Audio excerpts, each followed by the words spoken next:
I have been undercover in Myanmar for 3 years, and just as I dismantled a fraudulent scheme, I was informed that I am the genuine heiress of a wealthy family. Upon returning home, the false heiress was tearfully engaging in emotional manipulation with my parents, professing her lifelong devotion and filial piety. I immediately discerned her cunning tactics, while my family, in a state of alarm, realized they could hear my anti-fraud advocacy. This is a quintessential familial pig-butchering scheme. It begins by establishing emotional trust before demanding exorbitant wealth. Father, mother, your retirement funds are in grave jeopardy. My brother's girlfriend, whose social media is replete with luxury handbags and travel photos, exemplifies a variant of the tea leaf girl, designed to ensnare wealthy suitors. Brother, you must awaken to this reality. Furthermore, my father's business partner, incessantly prattling about blockchain and the metaverse, is engaging in a novel investment scam. Uncle, if you invest any further, you might end up swindled out of your very shorts. The entire family is comprised of potential victims. My anti-fraud key performance indicators are set to soar. The family? Question mark. On the very first day of my reacceptance into the affluent family, I was met with an emotionally charged spectacle. The faux heiress, Lin Wan, was nestled in my mother Shun Hong's embrace, sobbing uncontrollably. Uncle, aunt, it is all my fault. I should not have stayed. She lamented. My sister has just returned. As an outsider, I should have the decency to leave. My mother, Shun Hong, held her tightly, her eyes reddened with sympathy. Wan, what nonsense are you talking about? You have been with us for 20 years. You are already our beloved daughter. My father, Lin Jianya, maintained a stoic silence, yet my brother, Lin Che, scrutinized me with a furrowed brow. Is this truly my family, whom I have never met? They seem rather dim-witted, perfect targets for a con artist's schemes. The expressions of the family members froze in an instant. They exchanged bewildered glances, then looked at me with a mix of fear and confusion, as if they had encountered a ghost in their living room. The opening gambit of It's All My Fault is a strategic retreat, positioning oneself as the victim to elicit sympathy, a classic step in emotional manipulation. My father's hand gripped the purple clay teacup, which clattered against the table, splashing scalding tea onto his hand, causing him to flinch. My mother's arms, still around Lin Wan, stiffened. The second step involves emphasizing one's outsider status to stir feelings of guilt and protectiveness. This is a cliché tactic, but one that works wonders on those who are sentimental. With a sudden outburst, Lin Wan seemed to sense the tension in the air and cried even louder. My mother snapped back to reality, frantically wiping away Lin Wan's tears. Don't cry. Who would dare say you are an outsider? I certainly won't allow it. As she spoke, her fierce gaze darted towards me. Lin Xiao, are you really going to force your sister away right after her return? Notice how she has shifted from calling her sister to sister in an effort to subtly elevate the faux heiress's familial status and diminish mine. My mother's complexion flickered between shades of pale and flushed, her mouth opening and closing without uttering a word. Just then, a woman clad in a Chanel ensemble, impeccably made up, approached and affectionately linked her arm with my brother Lin Che. Ah, Che, auntie, please do not blame Xiao Xiao. She has just returned and may still be adjusting. Her voice was gentle, yet her gaze bore a hint of condescension. My brother's demeanor softened as he patted her hand. Mengning, you truly are the understanding one. Oh, so this is my brother's high society girlfriend? Judging by her social media, she flaunts an ever-changing wardrobe of Hermes and Bulgari, living a life of serene luxury. Isn't this merely the premium version of a tea leaf scam? By showcasing a fabricated high-value lifestyle, she lures ambitious scions of wealth, only to extract funds from them once they are emotionally invested. Brother, the fish in your pond seem to require rather expensive bait. With a sudden crack, Lin Che crushed the glass before him in his grip. Blood trickled through his fingers, yet he remained oblivious, fixated on me, his eyes burning with fury. Lin Xiao. Mengning gasped, her smile freezing in place. At dinner, the long table was laden with an array of exquisite delicacies, yet the countenance of my family was more bitter than that of bitter melon. Only I was wholly absorbed in my meal. During my 3 years in Myanmar, not only had I been deprived of such culinary delights, but the mere luxury of a clean, hearty meal was a distant dream. Lin Wan, dragging her tear-streaked visage, diligently served each person. She offered me a lobster with gentle words. Sister, do eat more. You look so thin. You must have endured quite a bit while away. I nodded, placing the succulent meat into my mouth. This overture of goodwill aims to bridge our relationship and lower my defenses, an age-old tactic employed by con artists to gain proximity to their targets. Are we to discuss feelings at the dinner table, and will the next topic be finances? Lin Wan's chopsticks hovered in the air, her smile nearly faltering. I paid them no mind. After a day of turmoil, I needed to review the latest AI deepfake fraud cases and replenish my body with ample carbohydrates and protein. I focused on my meal, the sound of my chewing resonating in the otherwise hushed dining room. The others regarded me as if I were an apparition. I felt utterly perplexed. What are they staring at? Do I have an anti-fraud slogan plastered on my face? Do not disrupt my appetite. Failing to satiate my hunger will impair my cognitive response speed, diminishing my capability to analyze fraud models by 10%. Suddenly, my brother Lin Che expelled a mouthful of water, causing quite a commotion. In honor of my return, the Lin family hosted a grand welcome banquet. The entire villa was ablaze with light, filled with high-profile guests. Dressed in a couture gown flown in from Paris and adorned with jewels worth millions, Lin Wan navigated through the crowd, radiating charm like a proud peacock. She was undoubtedly the true star of the soiree. Meanwhile, I donned a simple black dress purchased online for a mere $200. Unpretentious and practical, it was primarily chosen for its ease of maintenance and mobility. I settled into a discreet corner, clutching a glass of orange juice as I observed the mingling guests. So many people and countless potential victims. Such grand social gatherings are breeding grounds for various scams. From familiar acquaintances to phishing schemes, investment fraud is a veritable paradise for con artists.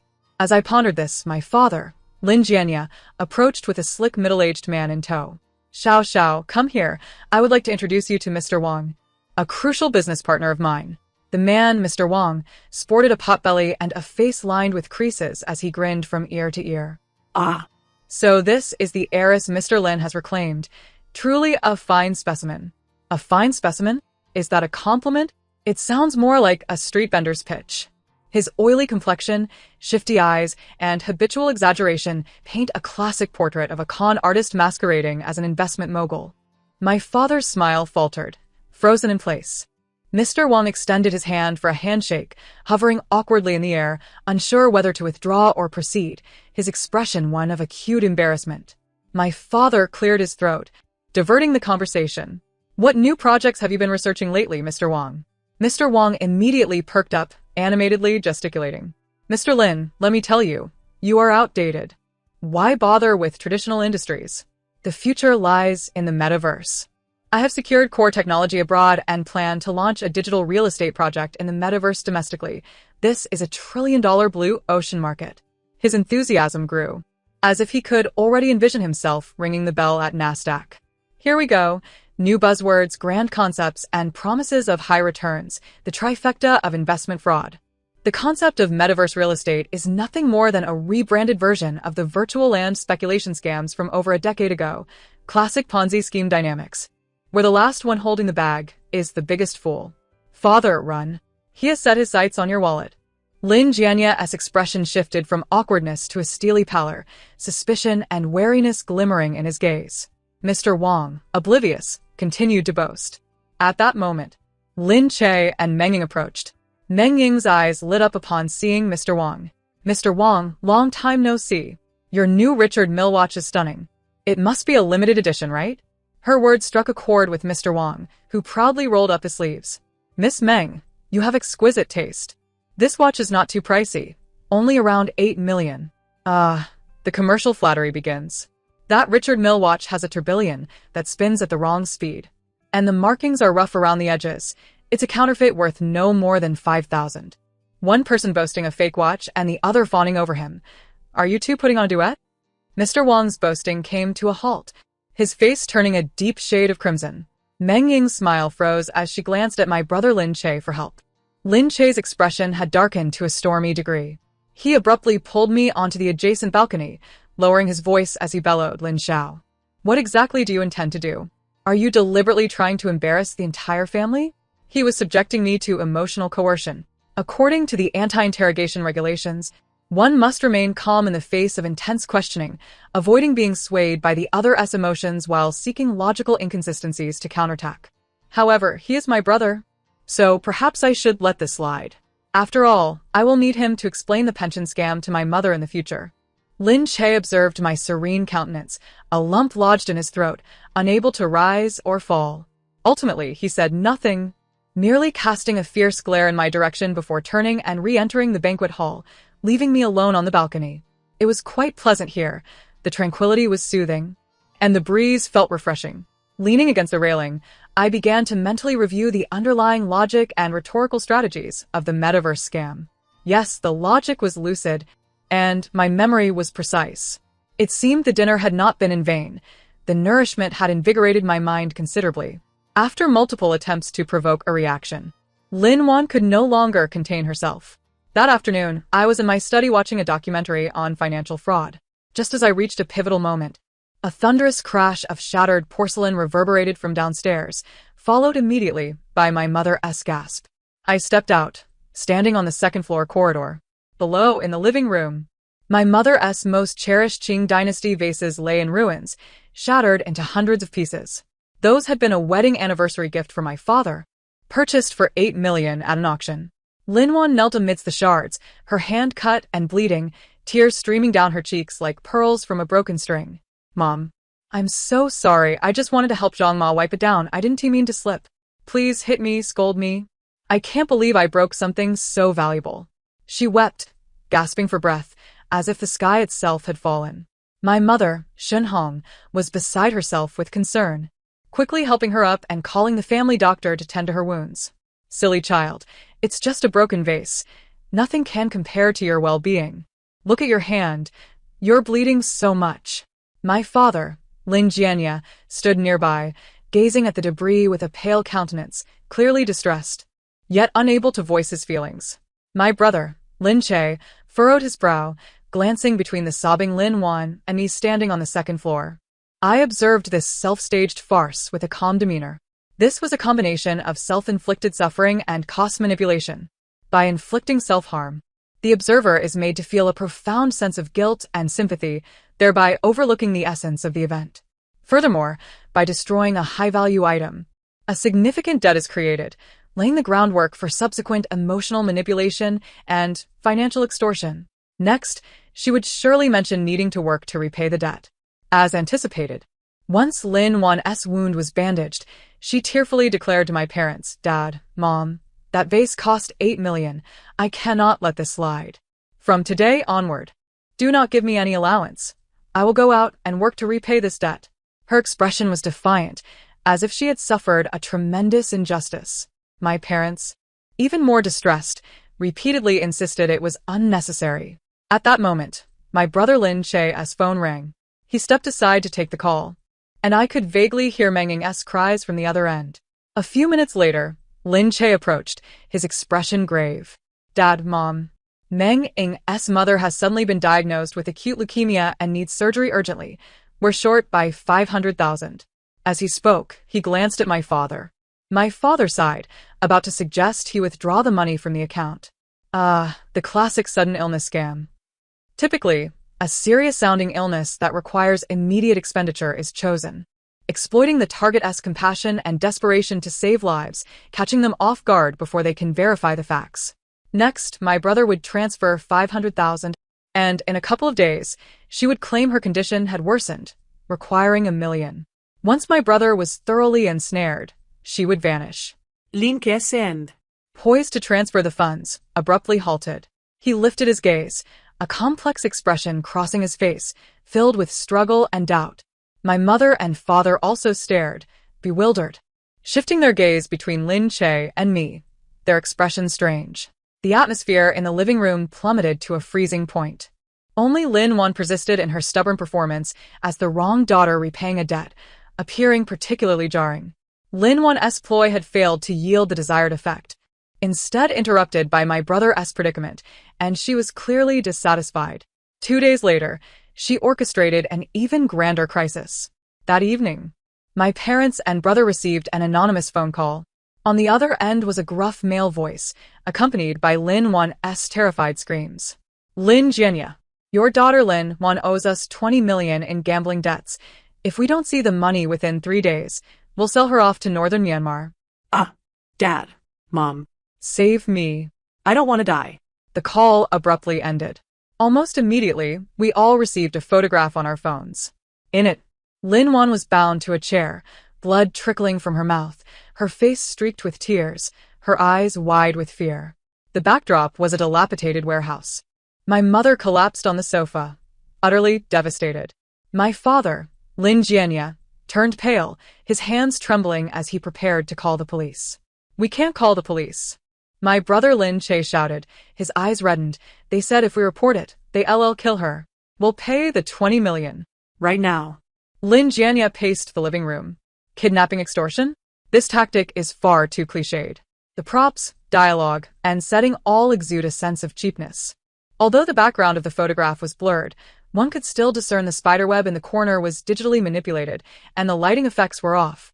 The blood on Lin Wan's face appeared overly bright, likely ketchup, not real blood. As for the kidnapper, the voice had been altered, but the tone and rhythm bore a striking resemblance to my father's metaverse partner, manager Wang's driver. This was a meticulously planned scheme. After the self-harm tactic failed, they escalated to personal threats, still aiming for that 20 million. Just as my father picked up his phone, ready to contact the bank for the transfer, sensing my thoughts, his movement halted abruptly. The gazes of my entire family converged on me once more, this time filled with shock and intense struggle. Lin Xiao. My mother suddenly sat up from the sofa, pointing at me with a piercing voice. That's not ketchup. That's blood. Wan is your sister. She's about to die. How can you be so cold-hearted? Do you see everything as a scam? Is your heart made of stone? My father, too, looked at me with an expression of profound disappointment. We've already lost you once. We cannot lose Wan as well. Lin Che was trembling with rage, rushing towards me and gripping my shoulders. Shut up. Just shut up. I don't want to hear any more of your damned analysis. I just want my sister to come back safely. They were all engulfed by fear and fury. 2 decades of Lin Wan's companionship had forged an unconditional trust in her, while I, the suddenly emerging biological daughter, had become a cold, obsessive, and incomprehensible monster in their eyes. The kidnapper's call came through once more. Is the money ready? I'm giving you only half an hour to transfer the funds to this account. Otherwise, prepare to collect her corpse. A bank account number was sent. Lin Jianya, devoid of any hesitation, trembled as he input the account and amount on his mobile banking app. Dad, no. Lin que panicked too. But his fear for Lin Wan outweighed everything. Xiao, I beg you, even if we were wrong, even if this is a scam, we'll accept it. I just want Wan back. My mother pleaded with tears in her eyes. I watched my father's finger poised to press the confirmation button for the transfer. This account is a quintessential money laundering conduit. Once funds are transferred, they vanish into hundreds of sub-accounts within mere minutes, irretrievable thereafter. I cannot permit the transfer. The atmosphere in the living room seemed to crystallize, with every gaze directed at me mingling anger, pleading, and despair. Lin Jianya inhaled deeply, closed his eyes, and pressed down heavily with his finger. Just as his fingertip was about to make contact with the screen, I dashed forward and snatched the phone from his grasp. It must not be transferred. My voice, though barely above a whisper, resonated with clarity in the suffocating silence of the room. Lin Xiao, have you lost your mind? My father roared, reaching out to reclaim the device. My mother collapsed to the floor in tears. What have we done to deserve this? What sins have the Lin family committed? Lin Che rushed towards me, attempting to restrain me, but I deftly sidestepped him. During those 3 years in Myanmar, I learned not only about fraud prevention, but also about combat. Give me 3 minutes. I disregarded their fury, swiftly manipulating the phone. I imported the photograph sent by the kidnappers into a self-developed image analysis software. In under 10 seconds, the software provided its findings. I turned the phone screen toward them. The original location of the photograph, as indicated by the GPS coordinates, was an abandoned factory in the western suburbs, a mere 15 kilometers from our home. I pulled up another image. This one was captured half an hour earlier via the traffic monitoring system. The black Mercedes belonged to my father's business partner, Mr. Wang. The driver was his chauffeur. Most crucially, observe the back seat. I magnified the image. There sat Lin Wan, leisurely applying her makeup, clad in the very outfit from the photograph. A profound silence enveloped the living room. My father, Lin Jianya, gazed at the phone screen, his body swaying as he slumped onto the sofa. My mother's sobs ceased abruptly, her eyes fixed vacantly on the enlarged image, her expression shifting from despair to utter bewilderment. Lin Che's face turned as pale as a sheet of paper. He murmured, "Impossible, this cannot be." At that moment, My phone rang. I switched to speaker mode. On the other end, Mr. Wang's voice dripped with arrogance. "So, how's it going, Lin Wan? Your performance has been quite impressive. Are your parents ready to part with their money?" Lin Wan giggled. "Of course, they know who I am. Brother Wang, once we secure the funds, remember our agreement. I take 70, you take 30. No problem. Once we have the money, we'll revel abroad. Who cares about those old fools?" The recording ended. I shut off my phone. In the living room, the sound of a pin dropping would have been audible. My father Lin Jianya's complexion drained of color. He abruptly lifted his head, his eyes bloodshot, filled with a mixture of rage and heartbreak akin to being stabbed in the back by the most trusted person. "Prepare the vehicle." His voice was hoarse, akin to sandpaper scraping. "To the Western factory." Upon our arrival at the abandoned factory, Mr. Wang and Lin Wan were preparing to flee, dragging 2 suitcases behind them. Their expressions changed instantaneously upon seeing us. "What are you doing here, Mom and Dad?" Lin Wan exclaimed in panic, retreating behind Mr. Wang. My father Lin Jianya said nothing, merely fixing his gaze on her. That look instilled profound fear in Lin Wan. Lin, please let me explain. "This is all a misunderstanding." Mr. Wang attempted to defend himself. Lin Che threw a punch, knocking him to the ground. "Misunderstanding? Did you mention misunderstandings while playing us for fools?" The ensuing scene erupted into chaos. Lin Wan was taken back home and confined to a room. Mr. Wang and his driver were dealt with decisively by my father, ensuring they faced the consequences they deserved. The investors he had deceived banded together, ensuring he would serve a lengthy prison sentence. The atmosphere in the house was stifling. My father locked himself in his study, emerging only after a full day. My mother sat in the living room, tears streaming down her face. Lin Che remained silent at my bedroom door. I opened the door, and he looked up, his expression complex. "Is what Mengying said true?" He referred to the 500,000. "It's highly likely to be false, but evidence is required." I retrieved my laptop, my fingers flying across the keyboard. I breached the internal system of the hospital frequently visited by Mengying, retrieving her mother's medical records from the past 6 months. The records indicated her mother was in good health, having just undergone a comprehensive checkup the previous week, with the sole issue being mild hypertension.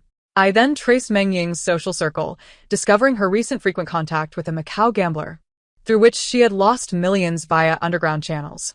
That 500,000 was not a lifeline but rather her gambling debt. I turned the laptop screen toward Lin Che.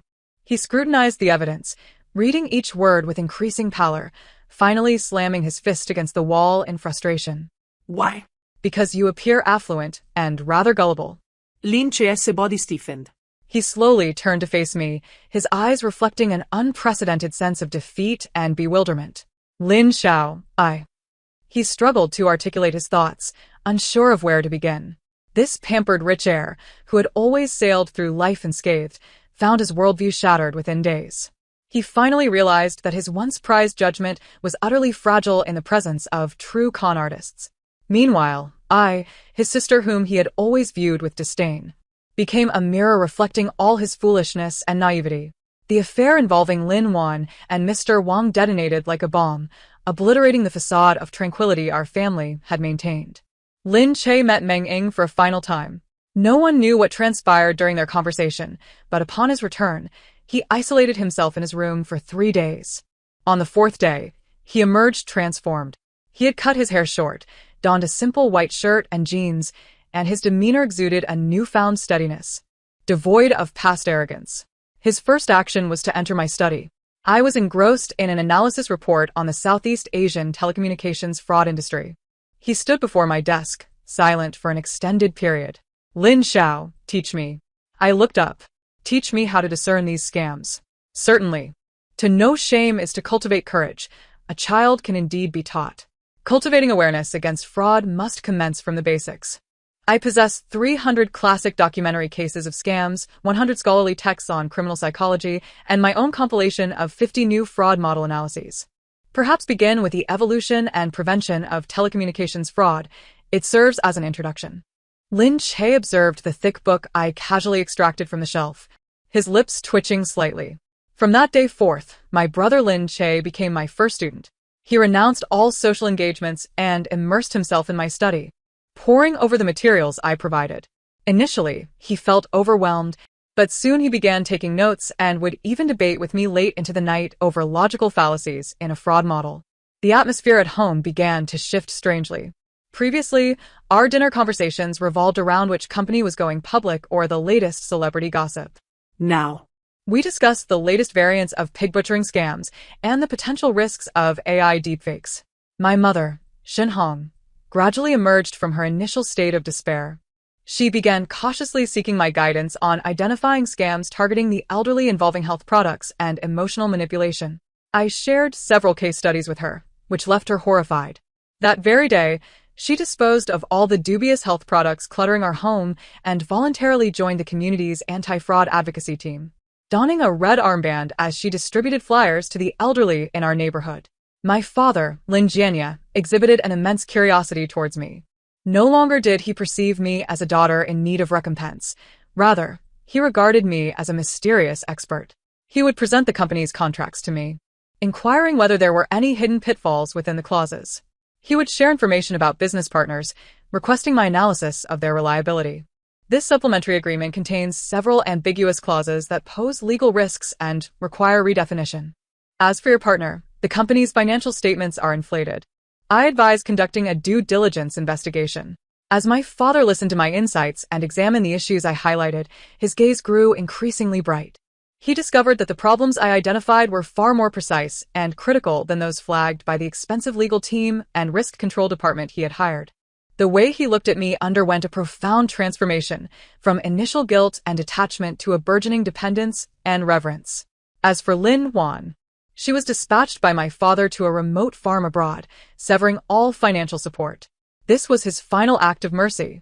He did not imprison her, but instead bestowed upon her a fate far more unbearable than incarceration, casting her from the heights of privilege into the depths of hardship, compelling her to toil for her sustenance with her own hands.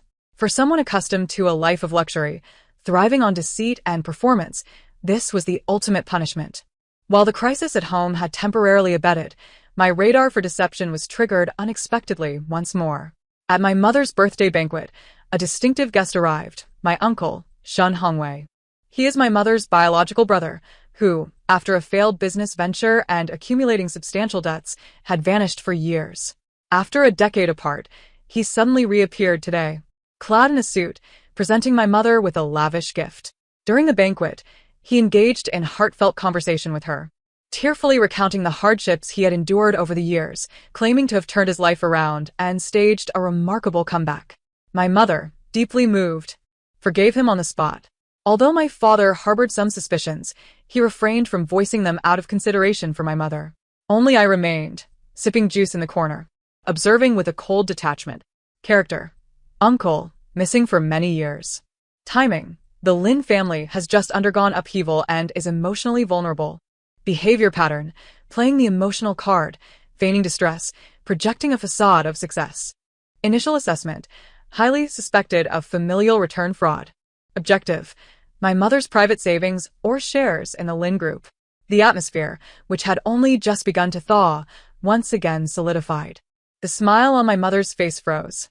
My father's hand, which had just lifted his wine glass, halted midair. My brother, Lin Che, rubbed his forehead, revealing an expression I recognized all too well. After the banquet concluded, Uncle Shun Hongwei seamlessly moved into our home. He spent his days chatting with my mother, reminiscing about their childhood, and exhibited unwavering respect towards my father and brother, leaving no room for criticism. Gradually, even my father began to lower his guard. Only Lin Che regarded me with an expression that suggested, I think I might know the answer to this problem. Days later, my uncle finally revealed his true intentions.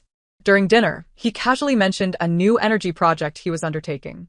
He claimed this initiative had received substantial governmental support and promised limitless potential. though he was currently in need of a bit of startup capital. He turned his gaze towards my father. Brother-in-law, I know I shouldn't bring this up, but I wish to make a name for the Shun family. If this project comes to fruition, the profits will be at least tenfold. I promise to repay you and my sister handsomely. His tone was earnest, his eyes brimming with visions of the future. My mother was instantly captivated. Genya. Hongwei is now involved in legitimate business. Perhaps we should lend a helping hand. My father, contemplative, remained silent, evidently weighing his options. Lin Che glanced at me, cleared his throat, and spoke up. Uncle, I am quite interested in your new energy project. Could you elaborate? For instance, what is the core technology? Whose patents are involved? May we see the market analysis report and profitability model? He fired off a series of professional inquiries, drawing from the key points I had previously highlighted in the 100 questions on investment risk assessment.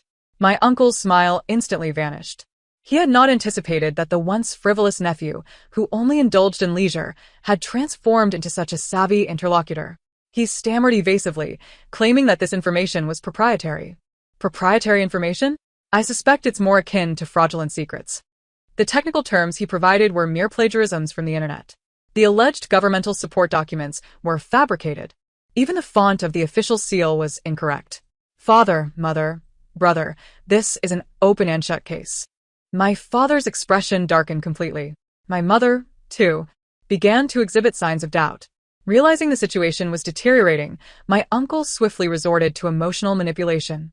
Sister, How can you doubt me? we are blood relatives. Would I deceive you? My mother, swayed by his words, began to waver. At that moment, I produced my phone and played a recording, an accidental capture from the previous day outside his room. The recording revealed him in conversation with an accomplice. Don't worry. My sister is so infatuated that she'll believe whatever I say. Her husband may be astute, but he can't resist my sister's whispers. Once I secure 50 million, we'll flee to Singapore and never return. As the recording concluded, my uncle's face turned ashen. My mother gazed at him, the last remnants of warmth in her eyes evaporating. She stood, approached him, and delivered a resounding slap across his face. Leave. Uncle Shun Hongwei was expelled from our home, and my mother fell gravely ill. This betrayal cut deeper than the one from Lin Wan. Following her recovery, she seemed transformed, no longer the sentimental socialite she once was. She began to study management alongside my father and even enrolled in an MBA program. In her words, one cannot rely on human hearts. Only money and career offer true security. Lin Che also matured significantly. He initiated sweeping reforms within the company, particularly in the risk control and legal departments, introducing state-of-the-art early warning systems. He even established a commercial intelligence department, which he directly managed, dedicated to conducting background checks on partners. As for me, I became the steadfast anchor of this household. Whenever they encountered uncertainty regarding individuals or matters, my opinion was the first they sought. With the crisis at home resolved, I finally found the opportunity to contemplate my own future. During those 3 years in Mianzhou, my sole conviction was to survive and return home. Now that I had come back, however, the reality of home was starkly different from my fantasies. I surveyed this gilded cage, eyeing the family members who had once felt like strangers but now depended on me profoundly. A sense of confusion washed over me. Was my existence merely to serve as a center for fraud prevention within the family? One evening, my father entered my room, presenting me with a document. Xiao, this is a gift from your father. 10% of the Lin Group shares, along with several properties and some cash. Accept this as compensation. His tone carried a cautious eagerness. I gazed at the document. The figures on it were astronomical. Numbers I had never dared to imagine during my days of hunger in Mianzhou. Yet I felt no joy. Compensation. Can these things truly make amends for the 20 years I lost? My father's body tensed, and a look of pain crossed his face. I understood. None of this could ever suffice. He despondently sank into the chair beside me. This man who once commanded the business world, now resembling a wayward child caught in wrongdoing. Xiao, what is it that you desire? I shall grant you anything within my power, he implored. I remained silent for a considerable time. What was it that I truly wanted? Memories of my days in Myanmar flooded my mind. I recalled the youth we rescued, who wept as he expressed his longing to return home for a bowl of his mother's noodles. I thought of the mother who, in her desperate attempt to save her child, was swindled of her life savings and ultimately took her own life. I remembered the countless lives devoured by desire and deceit. I wished to establish a foundation. I finally voiced a public charity dedicated to combating fraud. This foundation would offer legal assistance and psychological support to victims of telecommunications scams, while also promoting awareness and education on fraud prevention throughout society. My father was taken aback. He had not anticipated such a request from me. Using the money of the fraudsters to aid their victims, it may well be the finest form of retribution, I mused. Moreover, it serves to realize my own value. My skills ought not to be solely employed for the protection of our family. He gazed at me for an extended moment, his eyes gradually reddening. Very well. He nodded solemnly. Your father supports you. The Lin Group shall be the staunchest ally of this foundation. Thus, the Guardian Heart Anti-Fraud Public Welfare Foundation was formally established, with initial funding comprising my father's 10% share and the Lin Group's substantial first donation. Lin Che utilized all his media resources to launch a comprehensive promotional campaign for the foundation. My mother, leveraging her connections within high society, garnered countless donations and support for our cause. As the founder and head of the foundation, I made my public debut as anti-fraud expert Lin Xiao. I conducted lectures, recorded programs, and penned columns, revealing the truths of various scams in the most accessible manner. My experiences and expertise propelled me to become a rising star in the field of fraud prevention. My voice transformed from mere familial complaints into a societal campaign against fraud. Dear uncles and aunts, if you receive a call from someone claiming to be from the Public Security Bureau demanding that you transfer funds to a safe account, they are fraudsters. Government agencies do not handle cases over the phone. To my young friends, do not be naive. Claims of making vast fortunes through online orders are mere illusions. The scammers seek to exploit your principal while you chase after paltry commissions. I cautioned, and beware of romance scams. The fraudsters who feign concern are only aiming to strip you of your wealth. Remember, any discussions of money online should be met with immediate blocking. My family became my most ardent audience and supporters.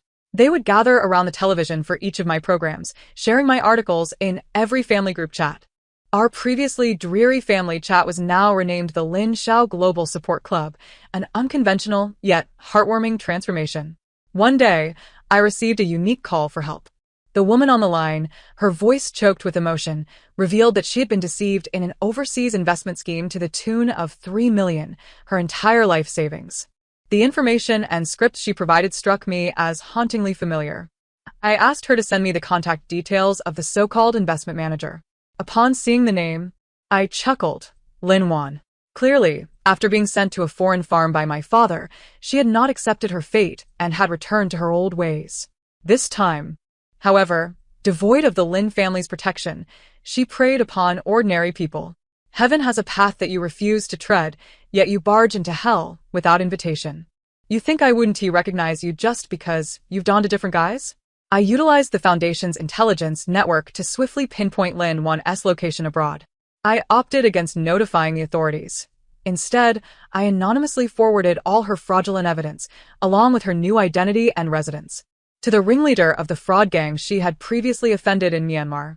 This leader, having suffered significant losses due to the arrest of a key figure, would undoubtedly welcome the opportunity to exact revenge on Lin Wan. As for her fate, I was indifferent. I simply knew that thereafter, I heard no further news of her. A year later, the Guardian Heart Foundation had become the most influential anti-fraud organization in the country. We had assisted thousands of victimized families in reclaiming losses amounting to hundreds of millions. Our collaborative efforts with law enforcement led to the development of an anti-fraud warning app that boasted over 100 million users. Standing at the annual report release of the foundation, I surveyed the faces of those we had aided. Expressions of gratitude for their survival and hope for a renewed life illuminated their features. My family occupied the front row. My father's once gray hair seemed to have diminished, his eyes shimmering with pride. My mother, clad in the Foundation's volunteer uniform, beamed brighter than any jewel. My brother Lin Che, now at the helm of the Lin Group, regarded me with complete trust and support. After the presentation, we strolled through the twilight streets. Xiao Xiao. What would you like for dinner tonight? Mom will prepare it. There's a charity gala at my brother's company next month. Could you stand in for me? Darling, Does the foundation require anything? Your father is always at your service. They surrounded me, chattering excitedly. This ordinary yet warm atmosphere was what I had longed for throughout my past 2 decades. I gazed at them, smiling sincerely. A family must be united. Of course. Above all, the accounts must remain secure. Upon hearing my thoughts, my father, mother, and brother couldn't help but burst into laughter. The end. Thank you for listening. Until we meet again in the next story.